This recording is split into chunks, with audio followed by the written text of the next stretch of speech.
সবাইকে নমস্কার জানাই, সুপ্রভাত। আমাদের কাছে এবং আমার কাছেও এরকম কিছু কমপ্লেন্টস আসছে যে আমার নাম করে বাজার থেকে টাকা তোলা হচ্ছে। এক্সটর্শন বলতে পারেন, কাটমানি বলতে পারেন, সিন্ডিকেট বলতে পারেন। আমি আজকের এই ভিডিও মেসেজ এই কারণেই করছি, সাধারণ মানুষকে জানাবার জন্য, সে যেখানেই আপনারা থাকুন। আমার নাম করে যদি কেউ আপনাদের কাছে যায়, এবং শুধু আমার নাম নয়, আমাদের সম্মানীয় মুখ্যমন্ত্রী শুভেন্দু অধিকারীর সরকারের যে কোনো মন্ত্রী এবং রাজ্যমন্ত্রীর নাম করে, প্রতিমন্ত্রীর নাম করে কেউ যদি যান, বলেন যে এনার নামে আমরা টাকা তুলছি, অবশ্যই আমার নাম্বার তো আপনাদের কাছে সবার কাছেই আছে, এরকম অনেকের নাম্বারই আছে। অবশ্যই আমাদের সাথে যোগাযোগ করে আমাদের এই বিষয়টি জানাবেন। কারণ আপনারা জানেন যে মাননীয় মুখ্যমন্ত্রী খুব স্ট্রিক্টলি এবং খুব পরিষ্কারভাবে, এখানে কোনো ডাউট হবার কিন্তু কোনো জায়গা নেই, মাননীয় মুখ্যমন্ত্রী বলে দিয়েছেন যে যদি কেউ কাটমানি নেয়, যদি কেউ গুন্ডা ট্যাক্স নেয়, যদি কেউ সিন্ডিকেট চালাবার চেষ্টা করে বা এক্সটর্শন টাকা নেয়, তাহলে কিন্তু আমরা স্টার্ন স্টেপ নেব।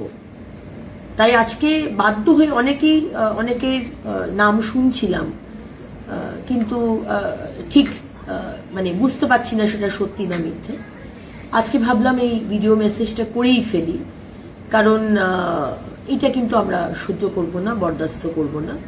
আপনারা অবশ্যই আমাদেরকে একটু জানাবেন, আমরা কিন্তু স্টেপ নেব। কিন্তু এটাও দেখবেন যে কারুর নামে একটা অনেক সময়তে আমরা এই অপবাদটা দিয়ে দিই মালাইন করার জন্য, তাকে বদনাম করার জন্য। এটাও দেখবেন যে যার এগেনস্টে কমপ্লেন করছেন, প্রমাণটা যেন আপনাদের কাছে থাকে, তাহলেই কিন্তু আমরা বিশ্বাস করব। কারণ কারুর প্রতি কারুর হয়তো পার্সোনাল কোনো ইস্যু রয়েছে, তাকে বদনাম করার জন্য আমাদের নামটাকে ঢুকিয়ে তাকে বদনাম করা হলো, এটাও কিন্তু ঠিক নয়।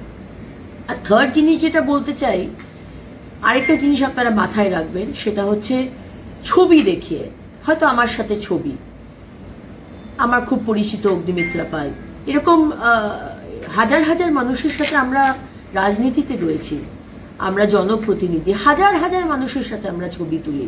সুতরাং ছবি দেখিয়ে কিন্তু এটা কেউ বলতে পারবে না যে ইনি আমার কাছে, আমার অনেক দিনের সম্পর্ক, ইনি আপনার কাছে আমাকে পাঠিয়েছে। এগুলো কিন্তু বিশ্বাস করবেন না। এটুকুই বলা ছিল। ভালো থাকবেন, সুস্থ থাকবেন। বন্দে মাতরম। জয় হিন্দ।